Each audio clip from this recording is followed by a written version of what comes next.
우리 다 같이 자리에서 일어나셔서 36장 찬송 부르시면서 성령 강림 일부 13째 주일 날 예배 시작하겠습니다.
우리의 마음과 욕망과 은밀한 것까지도 아시는 전능의 하나님, 성령의 감동으로 우리의 마음을 깨끗하게 하옵소서. 하나님을 온전히 사랑하고 그 거룩하신 이름을 진심으로 찬양하게 하옵소서.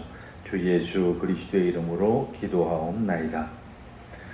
우리가 죄 없다고 하면 이는 자신을 속이는 것이요 진리가 우리 안에 있지 않기 때문입니다. 그러나 우리가 죄를 고백하면 신실하시고 의로우신 하나님은 우리의 죄를 용서하시고 모든 불의에서 깨끗하게 해 주십니다. 지난 한 주간 우리의 삶을 돌아보면서 조용히 자신의 죄를 고백하는 시간을 갖겠습니다.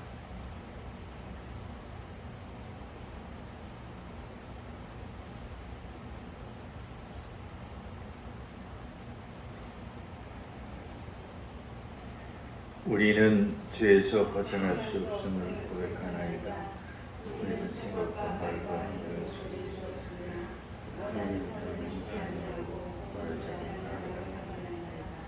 우리 마음을 다하여 주를 사랑하였으며 이웃을 양같이 사랑하였다. 우리는 생명을 있어서 그는 하시고 함께 없으소서.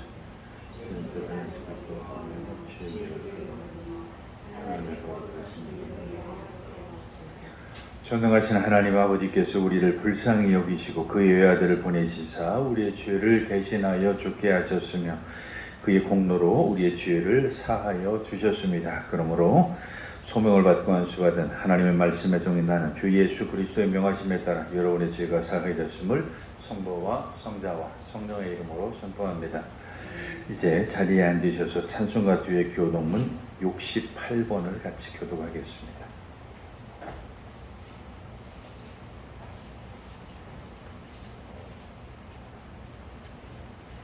교동문 68번 이사야서 40장의 말씀입니다. 외치는 자의 소리여 이르되 너희는 광야에서 여호와의 길을 예비하라. 골짜기마다 도두어지며 산마다 언덕마다 낮아지며 고르지 아니한 곳이 평탄하게 되며 여호와의 영광이 나타나고 모든 육체가 그것을 함께 보리라. 말하는 자의 소리여 이르되 외치라. 대답하되 내가 무엇이라 외치리이까 하니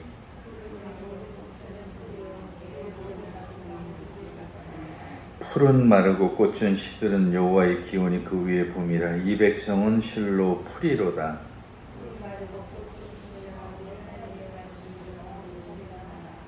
아멘. 이제 한번 같이 기도하실 때에 나라와 민족을 위해서 기도하고 교회를 위해서 기도하고 어렵고 힘든 우리의 이웃들을 위해서 기도하고 또 우리는 더위가 참 오래오래 이렇게 가야 지속이 되는데 더위의 건강들을 잘 유지할 수 있기를 위해서도 같이 기도하겠습니다.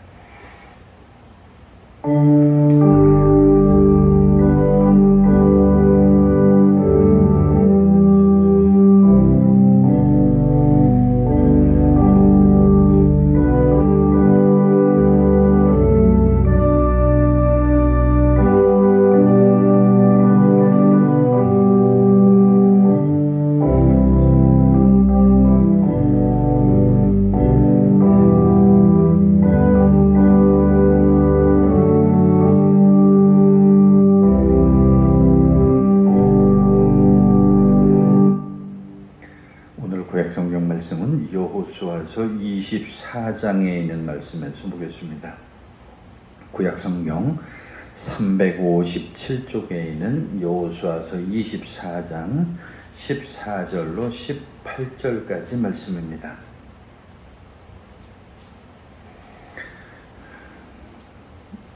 구약성경 357쪽에 있는 여호수아서 24장 14절로 18절을 우리 같이 보겠습니다. 그러므로 이제는 여호와를 경외하며 온전함과 진실함으로 그를 섬기라. 너희의 조상들이 강저 쪽에서 애굽에서 섬기던 신들을 치워버리고 여호와만 섬기라. 만일 여호와를 섬기는 것이 너희에게 좋지 않게 보이거든 너희 조상들이 강저 쪽에서 섬기던 신들이든지 또는 너희가 거주하는 땅에 있는 아모리 족속의 신들이든지 너희가 섬길 자를 오늘 택하라. 오늘 나와 내 집은 여호와를 섬기겠노라 하니 백성이 대답하여 이르되 우리가 결단코 여호와를 버리고 다른 신들을 섬기기를 하지 아니하오리니 이는 우리 하나님이 여호와께서 친히 우리와 우리 조상들을 인도하여 애굽 땅 종되었던 집에서 올라오게 하시고 우리 목전에서 그 큰 이적들을 행하시고 우리가 행한 모든 길과 우리가 지나온 모든 백성들 중에서 우리를 보호하셨음이며 여호와께서 또 모든 백성들과 이 땅에 거주하던 아모리 족속을 우리 앞에서 쫓아내셨습니다. 그러므로 우리도 여호와를 섬기리니 그는 우리 하나님이십니다 하니라. 아멘. 오늘 사도서 간문은 에베소서 5장의 말씀입니다. 신약성경 315쪽에 있는 에베소서 5장 6절로 21절까지 말씀입니다.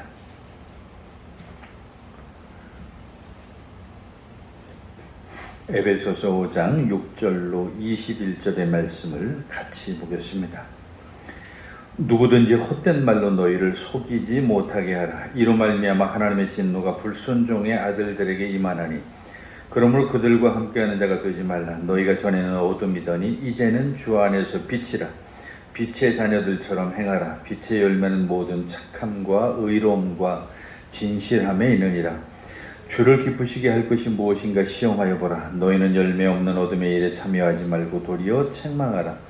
그들이 은밀히 행하는 것들은 말하기도 부끄러운 것들이라. 그러나 책망을 받는 모든 것은 빛으로 말미암아 드러나나니 드러나는 것마다 빛이니라. 그러므로 이르시기를 잠자는 자에 깨어서 죽은 자 가운데서 일어나라. 그리스도께서 너희에게 비추시리라 하셨느니라.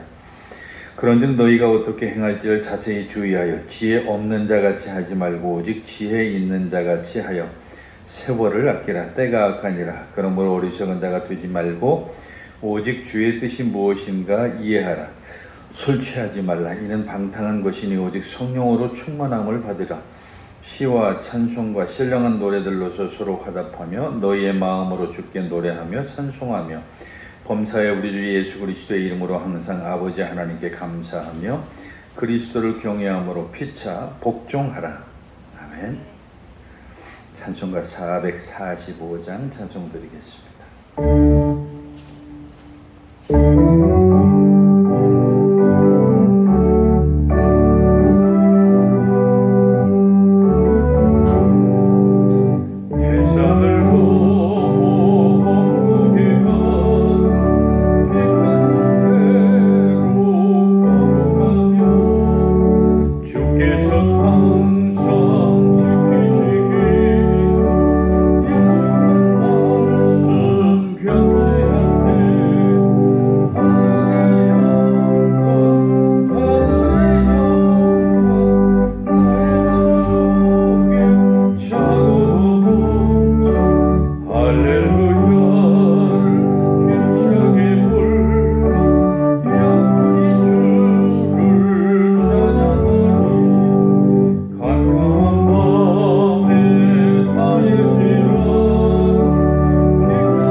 말씀은 요한복음 6장에 있는 말씀 같이 보겠습니다. 요한복음 6장 51절로 69절까지 있는 주님의 말씀을 펴시고 주님의 말씀을 듣기 위해서 자리에서 일어서시겠습니다. 오늘의 주님의 말씀인 요한복음 6장 51절로 69절까지 말씀을 제가 여러분들에게 대신 읽어드리겠습니다. 나는 하늘에서 내려온 살아있는 떡이니 사람이 이 떡을 먹으면 영생하리라. 내가 줄 떡은 곧 세상의 생명을 위한 내 살이니라 하시니라. 그러므로 유대인들이 서로 다투어 이르되 이 사람이 어찌 능히 자기 살을 우리에게 주어 먹게 하겠느냐. 예수께서 이르시되 내가 진실로 진실로 너희에게 이르노니 인자의 살을 먹지 아니하고 인자의 피를 마시지 아니하면 너희 속에 생명이 없느니라. 내 살을 먹고 내 피를 마시는 자는 영생을 가졌고 마지막 날에 내가 그를 다시 살리리니 내 살은 참된 양식이요 내 피는 참된 음료로다. 내 살을 먹고 내 피를 마시는 자는 내 안에 거하고 나도 그의 안에 거하나니 살아계신 아버지께서 나를 보내심에 내가 아버지로 말미암아 사는 것 같이 나를 먹는 그 사람도 나로 말미암아 살리라. 이것은 하늘에서 내려온 떡이니 조상들이 먹고도 죽은 그것과 같이 아니하여 이 떡을 먹는 자는 영원히 살리라. 이 말씀은 예수께서 가버나움 회당에서 가르치실 때에 하셨느니라. 제자 중 여럿이 듣고 말하되 이 말씀은 어렵도다. 누가 들을 수 있느냐 한데 예수께서 스스로 제자들이 이 말씀에 대해 수군거리는 줄 아시고 이르시되 이 말이 너희에게 걸림이 되느냐. 그러면 너희는 인자가 이전에 어떤 있던 곳으로 올라가는 것을 본다면 어떻게 하겠느냐. 살리는 것은 영이니 육은 무익하니라. 내가 너희에게 이른 말은 영이요 생명이라. 그러나 너희 중에 믿지 아니하는 자들이 있느니라 하시니 이는 예수께서 믿지 아니하는 자들이 누구며 자기를 팔자가 누구인지 처음부터 아심이로라. 또 이르시되 그러므로 전에 너희에게 말하기를 내 아버지께서 오게 하여 주시 아니하시면 누구든지 내게 올 수 없다 하였노라 하시니라. 그때부터 그의 제자 중에서 많은 사람이 떠나고 다시 그와 함께 다니지 아니하더라. 예수께서 열두 제자에게 이르시되 너희도 가려느냐? 시몬 베드로가 대답하되 주여 영생의 말씀이 주께 있사오니 우리가 누구에게로 가오리이까? 우리가 주는 하나님의 거룩하신 자이신 줄 믿고 알았사옵나이다. 아멘. 사도신조로 우리 신앙 고백 드리겠습니다. 전능하사 천지를 만드신 하나님 아버지를 내가 믿사오며 그 외아들 우리 주 예수 그리스도를 믿사오니 이는 성령으로 잉태하사 동정녀 마리아에게 나시고 본디오 빌라도에게 고난을 받으사 십자가에 못 박혀 죽으시고 장사한 지 사흘 만에 죽은 자 가운데서 다시 살아나시며 하늘에 오르사 전능하신 하나님 우편에 앉아 계시다가 저리로서 산자와 죽은 자를 심판하러 오시리라. 성령을 믿사오며 거룩한 성령과 몸이 다시 사는 것과 영원히 사는 것을 믿사옵나이다. 아멘. 자, 우리 찬송가 379장 찬송 드리겠습니다.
하나님 아버지와 우리 주 예수 그리스도로부터 오는 은혜와 평강이 오늘 여러분과 함께 하시기를 간절히 축원합니다. 오늘은 특별히 같이 우리가 보았던 사도서관문 에베소서 5장 6절로 21절까지 있는 말씀을 중심으로 해서 어둠에서 빛으로 라고 하는 제목으로 같이 은혜를 나눠보려고 합니다. 제가 하여튼 여기 처음 이사와서 제일 감명이라고 그럴까요? 아주 저한테 크게 와닿았던 게 한 두 가지 정도가 있어요.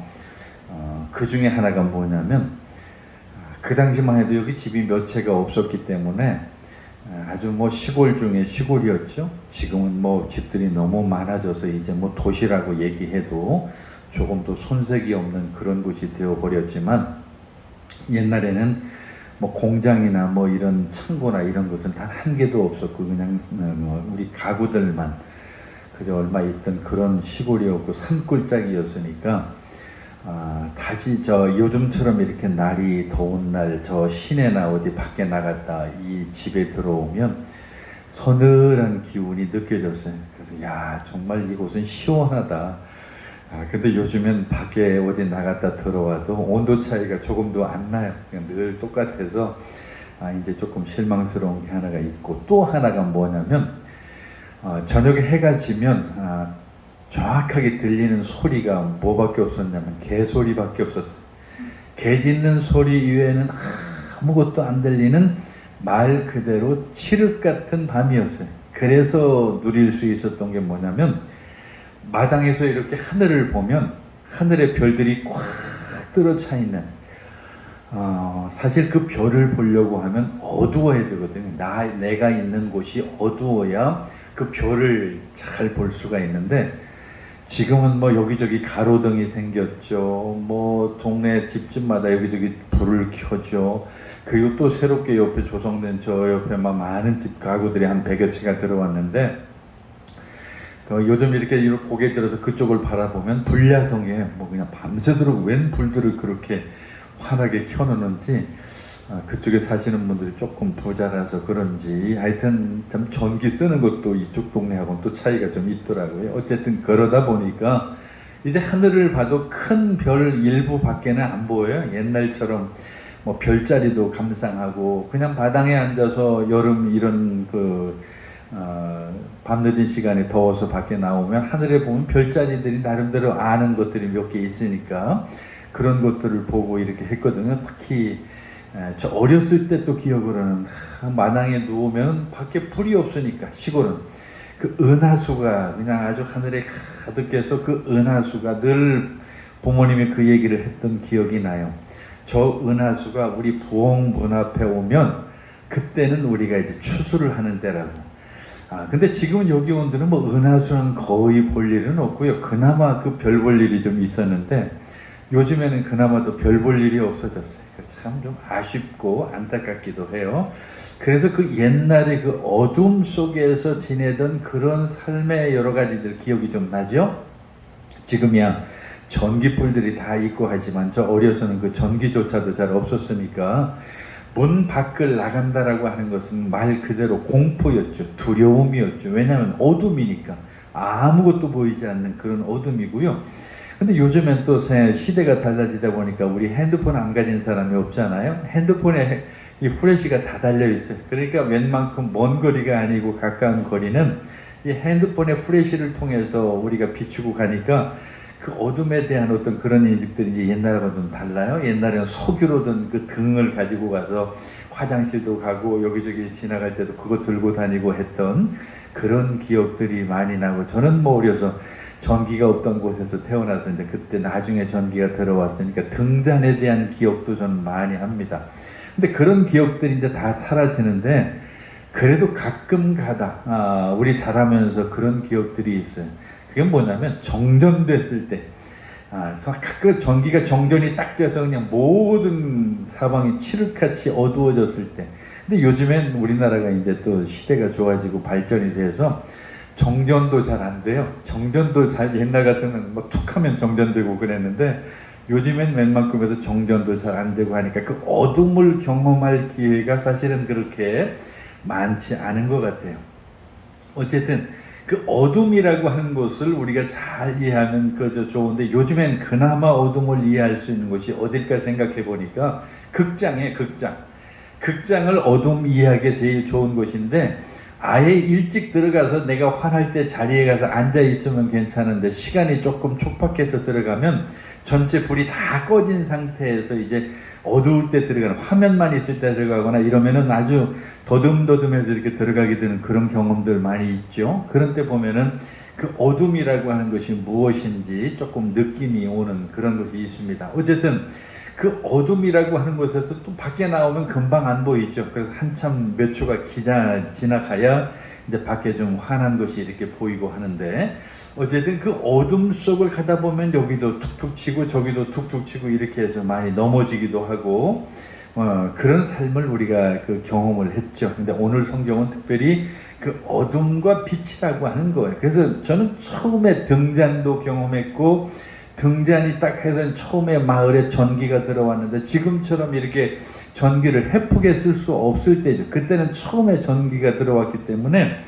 5와트라고 해서 지금은 이게 보통 이거 하나도 10와트에 15와트인가 그래요. 그러니까 굉장히 지금 뭐 우리는 밝은 곳에서 있지만 그 5와트라고 그래서 아주 조그마한 그 전구 하나 그거 가지고서 모든 집들이 방에 하나씩 놓고서 그나마 그것도 좋아가지고 썼던 그런 기억이 납니다.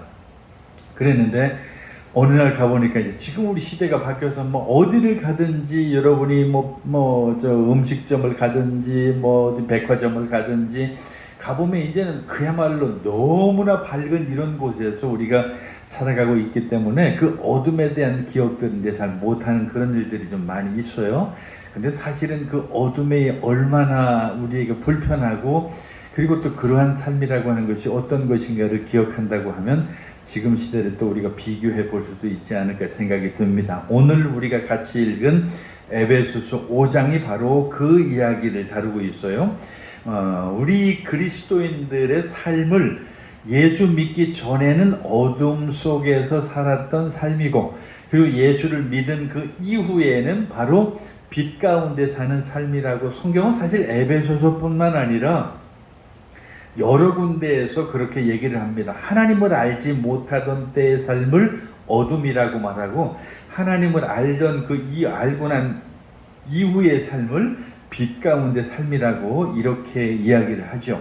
근데 거기에는 그럴 만한 이유가 있어요. 왜냐하면 우리는 사실 하나님을 알기 전에는 그 죄에 대한 개념이 없이 그냥 그 죄 가운데 살아갔던 삶이었기 때문에 그래요.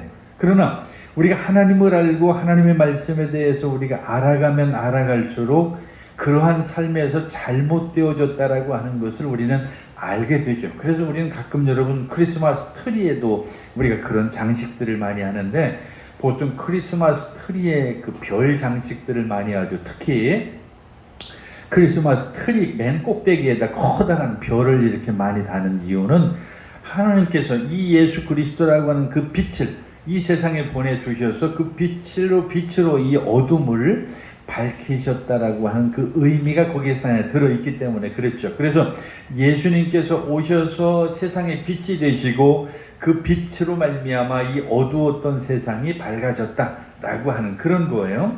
특히 바울은 계속해서 이제 그 어둠과 빛에 대해서 이제 비교를 쭉 하는데 오늘 본문에도 보면 너희가 본래 어둠이었지만 이제 주 안에서 빛이 되었으니까 이제는 빛의 자녀답게 살아라 라고 이렇게 우리에게 권면을 합니다. 이 말의 의미를 우리가 좀 잘 이해해야 되는데 그러면 과거에는 우리가 그 빛의 자녀답게 살지 못했다는 말인가요? 물론 우리가 그렇게 질문을 해본다면 그 말이 맞는 말이죠. 왜냐하면 사실 우리가 하나님의 말씀을 배우고 익히고 듣다 보면 과거 내 삶에 대한 조명을 하게 돼요. 나는 과거 이렇게 살았구나. 예를 들면 그런 아주 단순한 것 중에 하나가 그런 거죠. 내 이웃을 내 몸같이 사랑하라 라고 하는 예수님의 그 말씀을 우리 하나만 기억한다 하더라도 과거 하나님을 믿기 전에 우리의 삶이라고 하는 것은 내가 누군가를 위해서 산다라고 하는 그 자체가 사실 잘 납득이 안 돼요.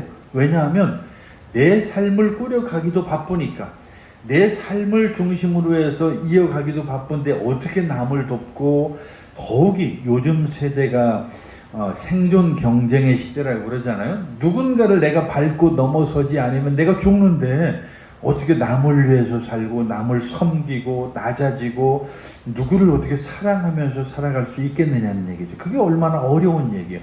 그래서 지금도 하나님을 알지 못하는 많은 사람들이 이 세상에 살아갈 때에 자기를 위해서 살아요.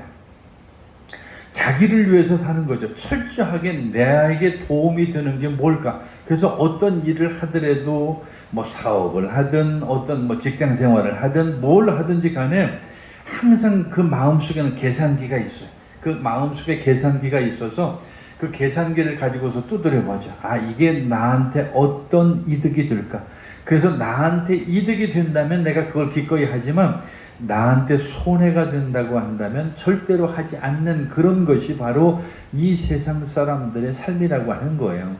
그게 바로 누군가를 위해서 살지 않는다라고 하는 거죠. 예를 들면 또 그런 것도 있겠죠. 우리가 공중도덕 같은 그런 것들도 우리가 하나 예를 들어볼 수가 있는데 공중도덕이라고 하는 것도 그래요. 옛날 정말 여러분도 혹시 그거 기억하세요? 지금도 우리가 완전하게 고쳐진 건 아니지만 버스 정류장에 보면 수두룩하게 쌓여있는 게 있었어요. 뭐가 수두룩하게 쌓여있어요? 그냥 담배꽁초가 그냥 막 수북이 쌓여있고, 그것도 약과예요. 그 담배꽁초가 수북이 쌓이는 거기에서 지나다니는 거기 서 있는 사람마다 침을 안 뱉는 사람이 없었어요. 모든 사람이 거기다 담배꽁초를 버리고 침을 뱉고, 그나마 휴지도 마찬가지로 거기다 막 버리고 하니까 거기에는 아무리 치워도 그 다음날이 되면 수북하고 또 치워도 수북하고. 그래서 나중에 이제 정부에서 벌금을 물린다고, 만약에 담배꽁초 버리면 그 하나에 얼마 이렇게 벌금을 물리고, 휴지를 버리면 얼마, 그리고 길거리에다 침을 뱉으면 얼마, 이렇게 벌금을 물렸더니 그게 차츰차츰 사라지기 시작해서 지금도 이제 어느 정도 아직 완전히 고쳐지지 않았지만 그래도 많이 그때에 비하면 깨끗해졌죠. 근데 과거에는 그런 삶을 살아가면서도 그게 잘못됐다라고 하는 것을 아무도 느끼지를 못해요. 모든 하나님을 믿지 않는 사람들의 삶처럼 그렇게 그런 것들이 당연한 것처럼, 거기 남들 버리는데 나도 좀 버리면 어때? 남들 침 뱉는데 나도 침 좀 뱉으면 그게 뭘 잘못이야? 그러니까 아무런 이 양심에 가책도 없고 그냥 아무런 이 마음에 어떤 요동침이 없이 그냥 자연스럽게 나도 버리고 너도 버리고 했다는 그런 시대가 있었다라고 하는 거죠. 그러나 오늘날 우리는 그것을 바라볼 때 이제는 많은 사람들의 의식이 달라졌어요. 많은 사람들의 생각이 바뀌었어요. 이제 누군가 그 깨끗한 곳에 담배꽁초를 하나 버리면 흘겨보거나 눈치를 주거나 손가락질을 해서 그 사람이 그걸 하지 못하도록 하죠. 누군가 공공장소에서 침을 뱉으면 그게 더럽다라고 하는 것을 그 사람에게 인식시키기 위해서 그 사람을 어떤 형태로든지 그렇게 하지 못하도록 은근히 압력을 넣는 그런 시대를 가져왔죠. 그거예요, 바로. 오늘 우리가 하나님을 믿는다라고 하는 것은 빛과 어둠처럼 과거에는 그런 삶, 그렇게 살아가는 그런 삶이 내 마음에 조금도 거리낌이 없었던 거예요. 그러니까 내 옆에서 누가 굶어 죽든지 말든지 누가 뭐 다쳤든지 말든지 그런 것들에서 그게 중요한 것이 아니라 내가 먹고 사는 게 중요하니까 나를 위해서 살아가는 그 삶이 중심이었다고 한다면, 이제는 예수 그리스도를 믿는 사람들이 하나님을 믿음으로 말미암아 이 성경 말씀이 우리에게 무엇을 요구하는지, 그리고 어떻게 사는 것이 올바른 삶인지, 그 삶의 본을 누가 보였냐면 예수 그리스도라고 하는 그분이 우리에게 보여주었으니까, 그분이 우리에게 삶을 보여준 그것처럼, 그리고 우리에게 말씀하셨던 그것처럼 우리가 살아야 된다라고 하는, 그리고 살게 되는 그런 변화를 가져오는 거죠. 그래서 그게 어둠에서 빛으로 라고 하는 이런 이동이 거기에 있는 거예요. 근데 제가 이렇게 여러분에게 말씀을 드리지만 사실 우리가 어둠 속에 살던 바로 그런 것들은, 그런 삶이라고 하는 것을 우리가 뒤돌아보면 그 당시에는 우리 스스로가 그게 당연한 것처럼 여기면서 살아가는 거예요. 마찬가지, 지금도 하나님을 알지 못하고 성경에서 예수 그리스도의 말씀에 대한 온전한 이해가 되지 않는 사람들이라고 하면 그렇게 살아가는 것이 지극히 당연한지도 몰라요. 그것은 하나의 그 공감 능력과 같은 것들이기도 한데, 그런 것들을 이해하지 못하거나 느끼지 못하거나 그것을 감각적으로 깨닫지 못하는 사람들은 여전히 그냥 그렇게 살아가는 거예요. 그러나 그 마음에 예수가 들어가고 하나님의 말씀에 대한 그 믿음이 생겨나고 신앙에 대한, 그리고 적어도 성경에 대한 어느 정도 그 이해가 들어가면 그 삶이 잘못됐다라고 하는 게 그 보이는 거예요. 그러니까 내 이웃을 내 몸과 같이 사랑하라라고 했는데 과거에는 내가 왜 사랑해야 돼? 내가 사랑할 이유가 뭐지? 예를 들면 그런 거죠. 특히 자기 과거가 힘들고 고통스러운 삶을 살았던 사람일수록 더 그런 생각을 많이 가지게 되죠. 왜냐하면 내가 어렵고 힘들 때 나를 도와준 사람이 없었다고 생각이 들면 나도 누군가를 도와준다는 게 그게 쉽지 않은 거예요. 내가 그렇게 힘들고 내가 그렇게 고통스러울 때 나를 향해서 손가락질하고 나를 향해서 그렇게 모멸차게 했던 그 사람들 잘못되면 오히려 속으로 고소하지, 내가 왜 도와줘? 그런 사람들은 꼬꾸라지고 넘어지고 자빠져야지 내가 왜 그 사람들을 도와줄 이유가 하나도 없다라고 생각하는 거예요. 그러나 우리가 그리스도 안에서 하나님의 사랑이 무엇인지 깨닫게 되면, 그리고 이 세상의 모든 것들이 다 소중하고 귀하다라고 하는 것을 우리가 안다고 하면 그런 것들이 잘못되었다는 것, 그리고 예수 그리스도 안에서 우리가 배우는 새로운 것들이 어떤 것이라고 하는 것을 알게 되면서, 그렇게 나를 위해서 비록 아무것도 해준 것이 없는 사람들이지만 베풀게 되는 거예요. 근데 참 이게 세상의 그 과학이나 어떤 이성으로 이해되어지지 아니하는 그런 원리가 거기 하나가 있어요. 내가 누군가를 위해서 섬기고 누군가를 위해서 사랑하고, 그리고 내가 누군가를 위해서 빛으로서의 어떤 그런 삶을 살아가면 그게 언젠가는 나한테 보답이 온다는 거예요. 그게 어떤 형태인지 우리는 알 수는 없어요. 늘 여러분에게 말씀드리면 우리 인생이라고 하는 것은 내가 계산한 대로 되어지지 않아요. 내가 내 인생을 내가 5년, 10년 계산했다고 할지라도 내 인생이 그렇게 되는 사람은 없어요. 내일 당장 우리는 어떤 일이 우리에게 벌어질는지 알 수도 없는 거예요.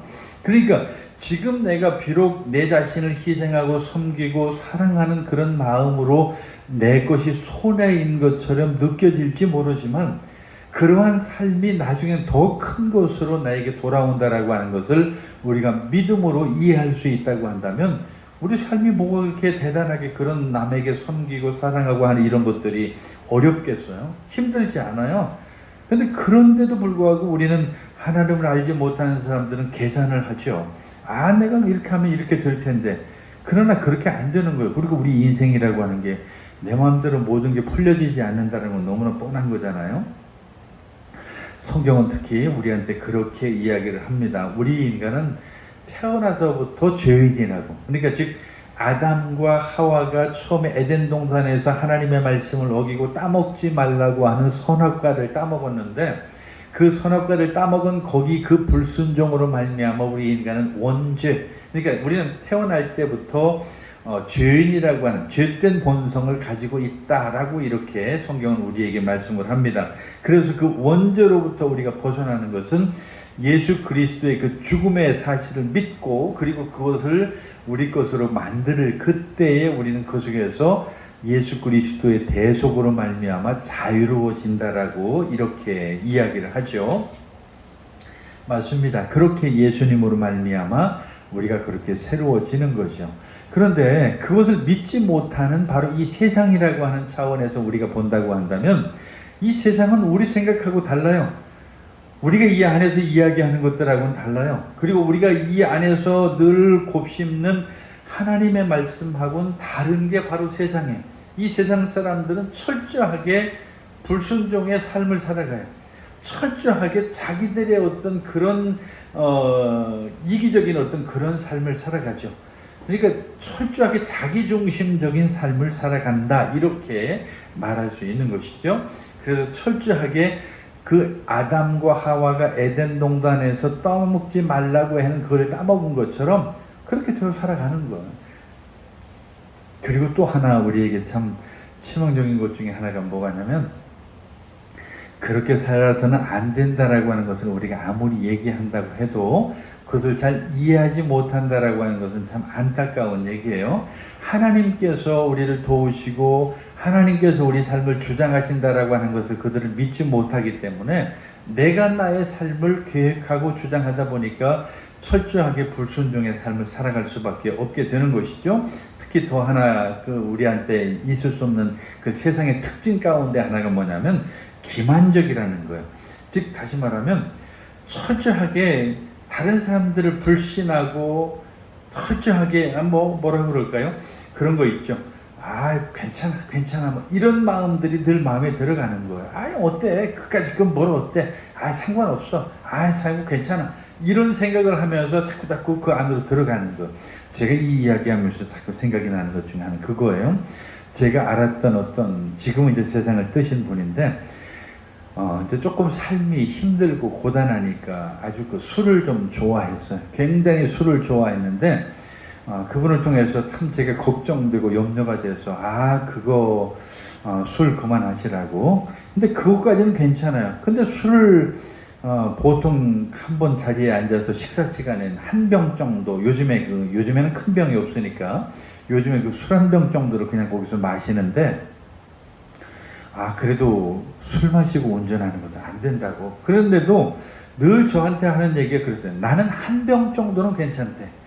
한 병 정도 가지고 나는 괜찮대. 근데 그분이 늘 습관적으로 그렇게 가는 거예요. 그냥 한 병을 마시고 그리고 나서 운전을 하는 거예요. 그러면서도 철저하게 나는 지금까지 하루 이틀 먹은 술이 아니고 내가 긴 세월 동안 이렇게 먹은 술이고 이 한 병 정도를 가지고서 내가 운전에 실수해 본 적이 없다고.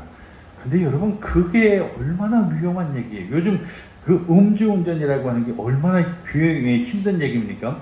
특히 우리 귀 속에 그 사단이 유혹을 해요. 그 한 병은 괜찮아. 그까짓 거 가지고서 너 그동안에도 운전 많이 했잖아. 지난주인가요? 아주 그 충격적인 얘기 있었죠. 저는 지금도 그 얘기 생각하면 마음이 좀 아픈 게, 전라북도 순창리가 어디 거기에서 사고 난 그 교통사고, 그 음주운전 사고인데, 그 16, 17, 19 하는 그 삼형제가, 삼남매죠. 삼남매가 자기 삼촌, 외삼촌 집에 놀러 간 거예요. 근데 그 외삼촌이 그 삼남매를 데리고 술을 한잔 하고서 가다가 사고가 난 거야. 근데 삼남매가 그냥 그 자리에서 죽어버렸어요. 그러니까 자기 조카들이죠. 그리고 자기는 살았어요. 그게 그런 게 있다면서요. 운전을 하면 아무리 그 상황이 악해도 운전사는 자기가 살 길로 그냥 본능적으로 핸들을 돌린다면서요. 그래서 그랬는지 어떤지는 모르겠지만 정말 너무 마음 아프잖아요. 저는 그 사람이 그렇게 술을 마시고 운전했을 거라는 그 심리를 이렇게 생각이 들어요. 이거 나 오늘 하루 이틀 술 마셔본 거 아니야. 내가 이거 한두 번 다닌 길 아니야. 왜냐면 자기 집 주변이니까. 자기 집 주변을 너무 잘 알잖아요.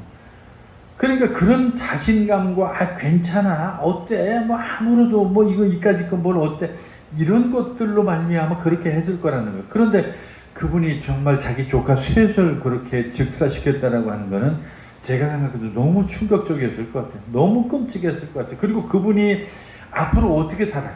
정말 그분이 살아가는 그 삶이라고 하는 것은 너무 힘든 문제잖아요. 그런데 그나마도 어찌 보면 이건 조금 잔인한 얘기 같지만 자기 가족이니까 또 어떻게 서로 용서할 수 있을지 모르겠어요. 그런데 가족이 아닌 사람을 다치게 했다고 생각해 보세요. 이건 정말 끔찍한 얘기잖아요. 자기 가족이 아닌 사람을 갖다가 그렇게 만들었다고 한다면 평생을 사죄한다고 죽은 사람이 돌아오나요? 안 돌아오잖아요. 그리고 더 중요한 것은 이 하나님을 믿지 않는 그 어둠의 삶의 특징 가운데 하나가 그것은 치명적이라는 거예요. 사실 어둠은 곧 죽음이라고 하는 것을 상징한다고 그렇게 성경은 이야기해요. 이 말은 다른 말로 하면 우리 육신의 죽음이라기보다는 영적인 죽음이라고 하는 것이죠. 그러니까 영적으로 죽어 있는 거예요. 철저하게. 이 어둠 속에서 살아간다라고 하는 것은 바로 이 세상의 어떤 여러 가지 많은 죄된 것들과 더불어서 함께 그냥 아무런 양심의 가책도 느끼지 아니하고 그렇게 살아가는 그런 삶을 이야기하는 거예요. 그러니까 그런 것들로 말미암아서 많은 이 사회가 타락하고 범죄로 얼룩이지고 그리고 그런 말미암아서 사회가 아주 문제를 일으키게 하는 그런 것들이죠. 그러니까 그런 것들로 말미암아서 우리가 벗어나지 않은, 즉 그러한 어둠으로부터 이 빛으로 이동하지 아니하면 안 된다는 거죠. 그래서 이 바울이 지금 우리에게 권면을 하는데, 사실은 바울이 이 에베소서라고 하는 그 에베소 교회에 보낸 편지가 이 에베소서거든요. 그 에베소 교회에도 아마 문제가 좀 있었던 것 같아요. 특히 이제 두 가지가 이제 그 당시에 많은 문제가 있는데, 그 중에 하나는 이제 성적인 타락의 문제였어요. 성적으로 타락한 문제가 있는데 그 성적으로 타락한 거라고 하는 것은 이게 참 걷잡을 수가 없는 거예요. 그 쾌락을 위해서 사는 그런 성적인 타락이 한번 빠지게 되면 참 쉽게 거기서 헤어나오지를 못해요. 그리고 또 하나가 뭐였냐면 욕심, 탐심이었던 것 같아요. 그 당시 사람들도 오늘 우리랑 마찬가지로 어떤 것들에 대한 그 욕심 같은 것을 그렇게 많이 가졌던 것 같아요. 사람들이 그렇죠. 견물생심이라고 그래서 뭔가를 가지고 싶고 내 것으로 만들고 싶은 그런 욕심이 없는 사람이 어디 있겠어요? 그러나 그게 자꾸 지나치게 많아지다 보면 그게 나중에는 결국은 문제가 생기게 된다라고 하는 거예요. 그래서 그러한 삶에 물들지 말고 여러분들은 빛의 자녀요 예수 그리스도를 믿는 빛 가운데 거하는 사람들이기 때문에 빛의 자녀처럼 이 세상에 살아야 됩니다 라고 오늘 성경에서 계속해서 가르치는 거예요. 오늘 우리가 같이 읽은 에베소서 말씀이 주로 이제 다 그런 건데 8절에 보니까 너희가 전에는 어둠이더니 이제는 주 안에서 빛이라 빛의 자녀들처럼 행하라 라고 하면서 권면을 하는 거죠. 이제 예수 믿는 사람이 되었어요. 여러분이나 저나. 그리고 이제 하나님을 믿는 사람들은 그러한 하나님을 알지 못하는 사람들이 살아가는 그런 삶의 모습들을 내려놓아야 돼. 이제 벗어나야 돼. 그런 삶으로부터 이제는 멀어져야 돼. 그리고 거기 9절에 보면 빛의 열매에 대해서 거기 잠깐 얘기하는데 모든 착함과 의로움과 진실함에 있다라고 세 가지를 거기 얘기를 해요. 모든 착함과 의로움과 진실함, 선함과 의로움과 진실, 이 세 가지 뭐 제가 설명 안 해도 너무나 우리가 잘 알만한 그런 것들이죠. 그 세 가지를 가지고서 우리가 살아가라고 이 바울은 우리에게 이야기를 합니다. 사실 뭐 너무 뻔한 얘기죠. 따지고 보면 착하게 사는 거 뭐 당연한 얘기죠. 선하게 사는 거, 의롭게 사는 거 당연한 얘기예요. 진실하게 사는 거 당연한 얘기예요. 너무나 지극히 당연한 얘기지만 이렇게 살지 못하는 게 바로 하나님을 알지 못하는 많은 사람들이 살아가는 방식이라는 거예요. 왜? 자기중심적으로 살아야 되니까 결국 다른 사람들에게 속이고 다른 사람들을 기만하고 다른 사람들에게 거짓을 이야기하는 그런 삶을 살아간다라고 하는 거죠. 거기 10절에 보니까 주를 기쁘시게 할 것이 무엇인가 시험하여 보라 하면서 그 빛의 열매를 우리가 맞아야 된다라고 하는 것을 강조해서 이야기하고 있는 것을 보게 됩니다. 여러분, 사실 우리는 이 세상을 살아가는 게 얼마나 어렵고 힘든지를 모릅니다. 여러분도 잘 이해하시겠지만 우리 하나님 안에서 하나님 말씀대로 살아가면 참 좋겠는데 하나님 말씀을 벗어나서 우리 직장에 가고 이 세상에 나가면은 정말 별의별 사람이 다 있어요. 정말 납득이 안 되는 사람도 있고 정말 이해가 안 되는 사람도 있고 남을 전혀 고려하거나 신경 쓰지 않는 사람들이 있고요. 별의별 사람들이 다 있어요. 그러니까 그런 사람들 가운데서 우리가 빛으로 산다라고 하는 것은 그 쉬운 일은 아니죠. 남들이 안 하는 것을 한다라고 하는 거, 남들이 진실하게 살지 않을 때 내가 진실하게 산다는 거, 이거 어려운 거예요. 남들이 의롭지 않게 살아갈 때에 내가 의롭게 살아간다는 거, 이거 힘든 일이거든요.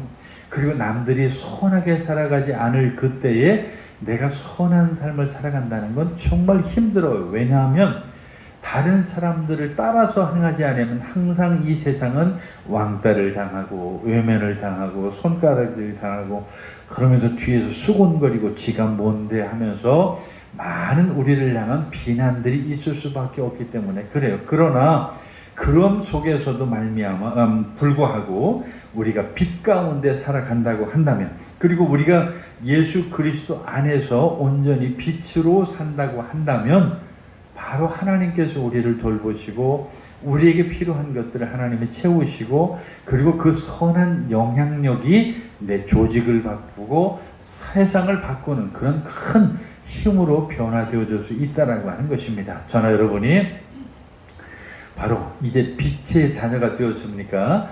어느 곳에 가든지, 직장이 되었든지 아니면 어디가 되었든지 저나 여러분이 속한 그곳에서 빛으로 빛의 자녀답게 살아갈 수 있는 저와 여러분 되시기를 간절히 축원합니다.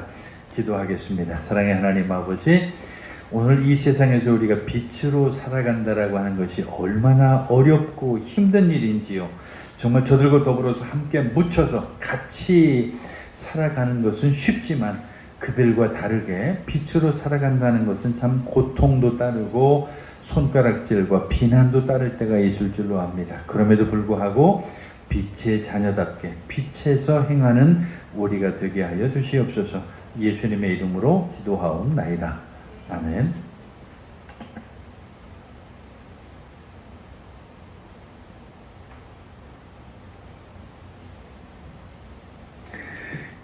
우리 428장 찬송 부르시면서 봉헌 드리겠습니다.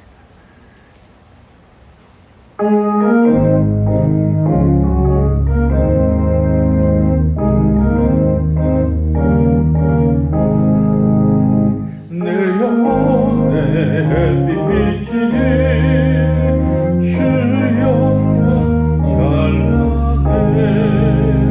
이 세상 어떤 빛보다 이 빛과 빛나네.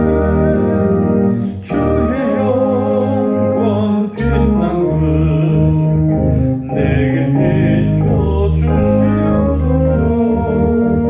그 밝은 얼굴 배울 때 나의 영혼 기쁘다.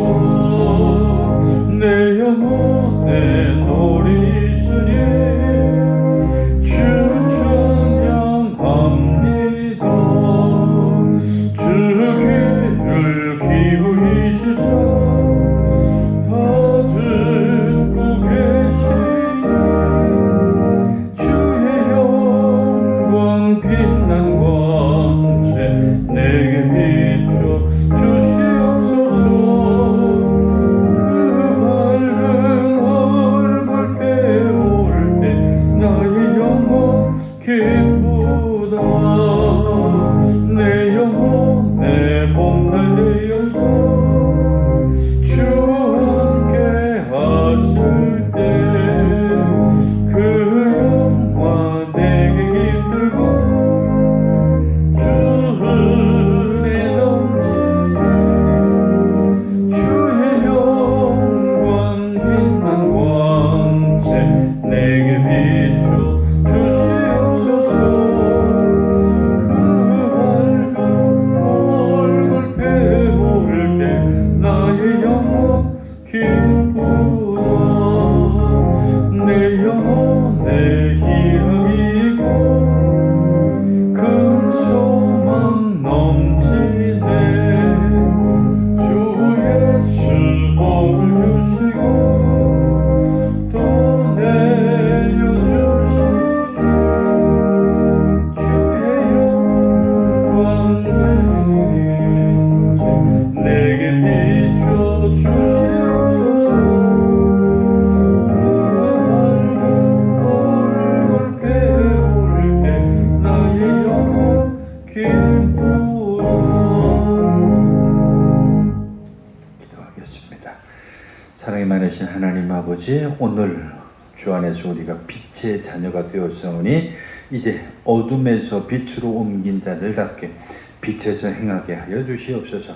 오늘도 하나님 앞에 드리진 물질이 있습니다. 기뻐 받으시고 하나님의 귀한 은혜가 저들의 삶에 풍성하게 내려 주시옵소서. 물질로 어려움 당하지 않게 하시고 이 땅 살아가는 데 있어서 하나님의 귀한 일을 위해서 힘쓸 때마다 하나님의 귀한 복된 소식이 저들의 삶에 가득 채워지도록 인도하시옵소서. 드린 손길마다 복을 내려주시고 드리지 못한 손길이 하나님께서 더 큰 믿음과 더 큰 물질의 풍성함을 허락하여 주시옵소서. 예수님의 이름으로 기도하옵나이다.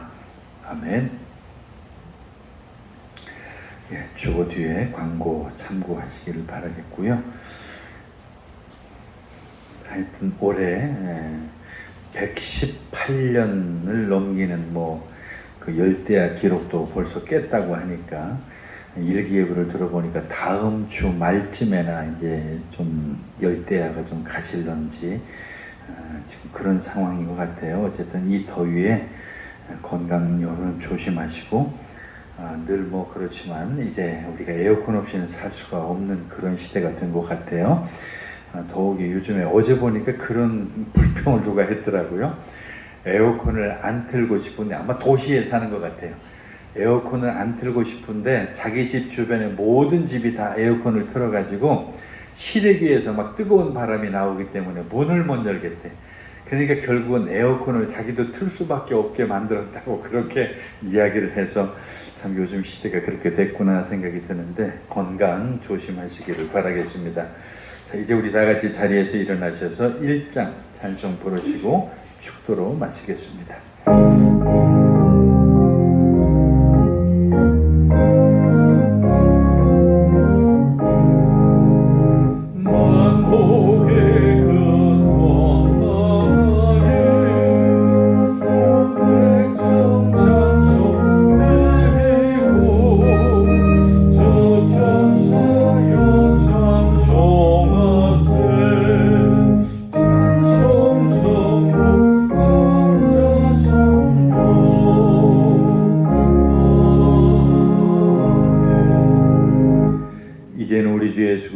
크신 은혜와 하나님 아버지의 극진하신 사랑과 성령의 감동 감화 교제의 교통하심이 이제 빛의 자녀로서 어둠에서 빛으로 이동하여 새로운 삶을 살아가며 빛된 삶을 많은 사람들에게 보여주기 원하는 사랑하는 모든 성도들 머리 위에 이제부터 영원까지 함께 하시기를 간절히 축원하옵나이다.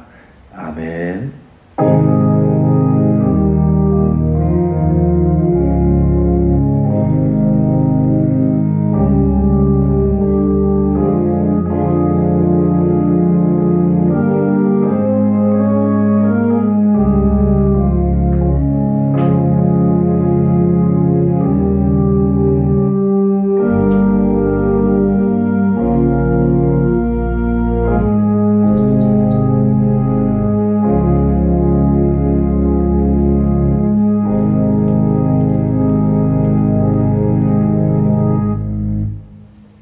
예배 마치겠습니다. 평안히 돌아가십시오.